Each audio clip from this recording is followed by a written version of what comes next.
Bilang bahagi ng patuloy na pagsusulong ng malasakit at serbisyong makatao, nakiisa ang Isabela Police Provincial Office sa bloodletting activity na isinagawa nito lamang ika-23 ng Hulyo taong kasalukuyan katuwang ang Philippine Red Cross sa One Dialysis Center, City of Ilagan, Isabela. Sa aktibidad, voluntaryong nagbigay ng dugo ang mga kapulisan ng Isabela PPO upang makatulong sa mga pasyenteng nangangailangan at makapag-ambag sa pagpapalakas ng supply ng dugo para sa komunidad.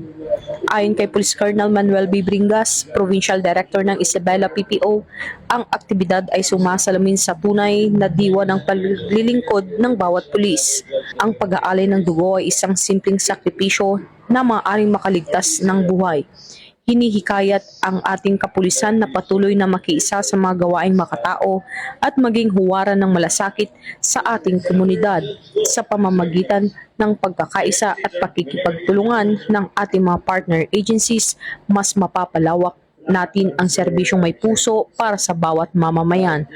Patuloy na nakikiisa ang Isabela PPO sa mga programang pangkomunidad na nagpapakita ng malasakit at pagpapahalaga sa buhay, kasabay ng pagpapanatili ng kapayapaan, kaayusan at kaligtasan ng bawat Isabelenyo.